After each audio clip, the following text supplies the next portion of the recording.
दूसरी भी रस्सी 4 अंगुल छोटी। प्रमाण ऐसा मिलता है कि सारे मोहल्ले की रस्सी इकट्ठी कर ली, लेकिन भगवान बंधने में नहीं आए।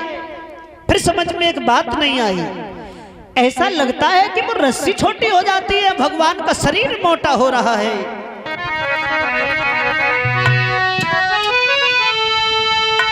और वो रस्सी घटती जाती है और अंग मोटाते जाते। अरे यशोदा झुंझलाती जाती है।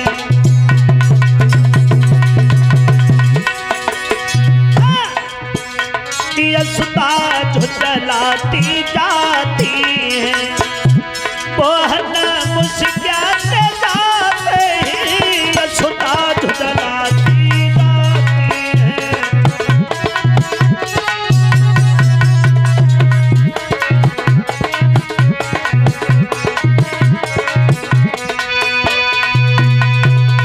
समझ में नहीं आ रहा है कि रस्सी छोटी हो रही है, भगवान का शरीर मोटा हो रहा है।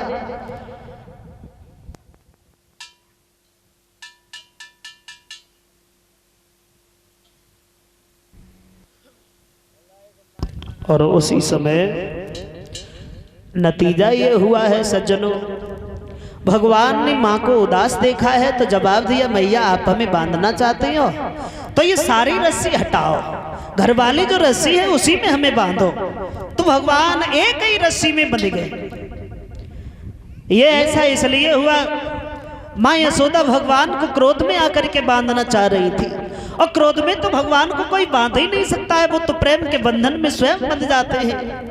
भगवान जब बंधे उखल से यशोदा कहने लगी आज भोजन भी नहीं दूंगी, तब देखोगी कि कौन सी गोपी शिकायत लेकर के आएगी, यहीं पर पड़ा रहने दूंगी तुम्हें।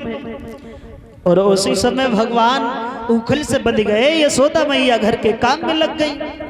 भगवान विचार करने लगे हैं अब यहाँ पर पड़े पड़े क्या करोगे। यमला अर्जुन के 2 वृक्ष खड़े थे, उखल को उखाड़ लिया और उसी में फंसा दिया। जोर लगाया है तो दोनों वृक्ष गिर गए। दोनों वृक्षों से 2 बड़े सुंदर पुरुष प्रकट हुए हैं। दोनों हाथ जोड़ करके भगवान को प्रणाम किया। परीक्षित ने सवाल किया है, प्रभु ये दोनों कौन थे जो वृक्षों से पुरुष बने? जवाब दिया है, ये दोनों पूर्व जन्म में कुबेर के लड़का नलकूबर मणिग्रीव नाम था जिन दोनों का। बहुत बलवान होने के साथ साथ ये घमंडी बहुत थे। एक बार इन दोनों से भूल बनी गई। एक छोटी सी भूल इनके जीवन में सूल बनी गई। भूल क्या बनी गई? अब घमंडी होने के साथ मदिरा पान किया। जबरदस्ती पत्नियों से कहा है, अरे वस्त्र उतारा मेरी प्यारी राजोई की नगीना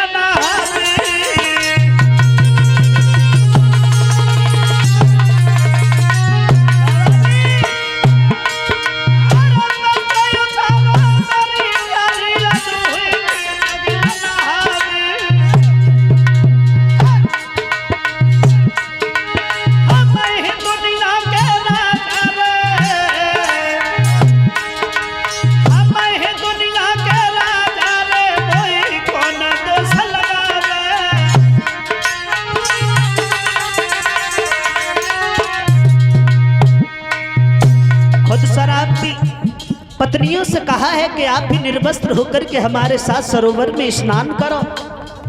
पत्नियां मना कर रही हैं, महाराज ये गलत है, लेकिन वो कहाँ माने।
नगिन होने के साथ स्नान करने लगे हैं।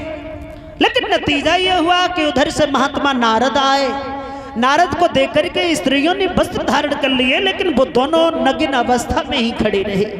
तो नारद ने उन्हें श्राप दे दिया, आप हमारे साथ सामने नगिन अवस्था में खड़े हो वृक्षों की भांति, तो हम तुम्हें श्राप दे रहे हैं कि तुम दोनों वृक्ष बन जाओ। ये वही दोनों थे जो भगवान के हाथों से इनका उद्धार हुआ है। बाबा नंद ने देखा है कि बिना आंधी तूफान के इतने इतने विशाल वृक्ष गिर गए। तो उसी समय बाबा नंद ने यमुना के किनारे तुलसी का वन था, उसे कटवा करके वृंदावन नाम का नगर बसाया और वहां रहने लगे हैं। सुखदेव जी महाराज समझाते हैं सभी यादवों के साथ में नंद बाबा तो वृंदावन में रहने लगे, लेकिन मथुरा में भोजराज कंस बहुत दुखी। नारद पहुंच गए, जवाब दिया है भोजराज कंस क्या बात है भाई, पहले जब कभी आता था तो तुम्हारा चेहरा फूलों की तरह खिला हुआ रहता था, लेकिन अब ये चेहरा मलिन काहे को पड़ता जा रहा है। नारद की बात सुनकर के कंस कहने लगा है बाबा नारद, आकाशवाणी में देवताओं ने हमें यह बताया था कि बहन का 8वां लड़का मेरा काल होगा। फिर बहन के 8वें गर्भ से एक लड़की पैदा हुई। जब उस लड़की को हमने मारने की कोशिश की तो वो लड़की हमसे यह कह करके गई, कंस तू हमें काहे को मार रहा है, तेरे मारने वाले का अवतार गोकुल में हो गया। हमारी समझ में यह नहीं आया कि भाई ये गोकुल में कैसे पहुंच गया। तो जवाब दिया है कंस अगर वो बच्चा है तो उसे मरवा दीजिए। जवाब दिया है बाबा नारद, हमने बड़े बड़े राक्षस भेजे हैं उसे मरवाने के लिए, लेकिन कोई लौट करके ही नहीं आता है। और समझ में यही नहीं आता है कि वो बलवान कितना है। वो मर्ज लगी है, हमें जितना इलाज कराता हूं उतनी बढ़ती जा रही है, क्या करना चाहिए। तो नारद कहने लगे हैं हम तो ये जानते थे कि तुम बहुत बहादुर हो, पता चल गया कि तुम कायर कितने बड़े हो, जरा जरा से बच्चों से डर गए हैं। सोचो तो क्या बंधन होगा मकड़ी के धागा कच्चे से, आप भी बहुत डरे राजन नाजुक अहीर के बच्चे से। जरा जरा से बच्चों से डरी गए। अरे तुम राजा हो, सभी यादवों को पकड़ करके मथुरा की जेल में बंद कर दो, तुम्हारे लिए कौन सी बड़ी बात है। कंस कहने लगा है महात्मा नारद यही तो आप भूल कर रहे हो, यादवों को बेवजह छेड़ना मौत को दावत देने के समान है, क्योंकि अहीरों की पहचान अलग होती है। बोला है वो कंस कि निशाने पर लगे जाकर उसी को तीर कहते, निशाने पर लगे जाकर उसी को तीर कहते, आन पहचान जो दे दे उसे अहीर कहते हैं।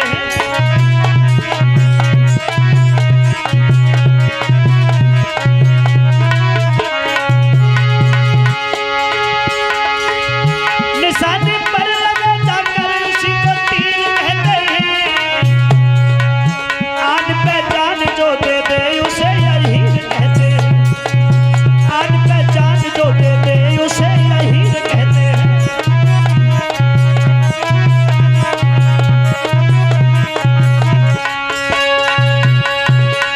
जवाब दिया है अगर ये बात है तो हम तुम्हें दूसरा उपाय बताएंगे। एक पत्र लिखो बाबा नंद के लिए, और उस पत्र में ये लिखो कि बाबा नंद हमें काली दह से कुछ कमल के फूलों की आवश्यकता है, हमें काली दह से कमल के फूल ला करके दो, और अगर आपने ऐसा नहीं किया तो सभी यादवों को पकड़ करके हम मथुरा की जेल में भर देंगे। कंस कहने लगा है फिर इससे क्या होगा बाबा नारद। नारद कहने लगे कंस पूरी बात सुनो, बीच में नहीं बोलो। मतलब ये है तुम्हें ये नहीं पता है, काली देह पर कालिया नाग रहता है, उसके रहने से जल इतना विषैला हो गया है, उड़ता पक्षी एक जो चल ले तो वो उसी में रह जाता है। वो दोनों जाएंगे खुद ही मारे जाएंगे, तुम्हें तो मारने भी नहीं पड़ेंगे। और जो ये बात सुनी तो नारद के हाथ अपने हाथ में ले लिए। बाबा नारद तुम बड़े अच्छे साधु हो, बहुत अच्छे साधु हो, क्योंकि तुम सबका उद्धार चाहते हो। जवाब दिया, हम सबका उद्धार तो बाद में चाहते, तुम्हारा उद्धार सबसे पहले चाहते, लेकिन न जाने भगवान फिर देर काहे को कर रहे हैं। जो ये बात सुनी तो कंस ने देर नहीं लगाई, पत्र लिखा। अब बैठ गया, इस पत्र को लेकर के कौन जाए। तो जवाब दिया है, हम तुम्हारे इतने बड़े हितैषी हैं, क्या पत्र तुम्हारा हम नहीं ले जाएंगे। भाई पत्र लिया, वृंदावन में चले आए, माँ यशोदा को पत्र दिया और नारद वहां से निकल गए। यशोदा ने पत्र खोल करके पढ़ा है तो आंखों से अश्रु बहने लगे। जवाब दिया, ओरे कंस, मेरे बच्चों ने तेरा बिगाड़ा क्या है। जब देखो तब कोई न कोई षड्यंत्र इन्हें मरवाने के लिए रचता रहता है। उसी समय सज्जनों भगवान कृष्ण और बलराम आए हैं। जवाब दिया, मैया हमें भूख लगी है, भोजन दे दो माँ। तो यशोदा ने रोकर के जवाब दिया, लाला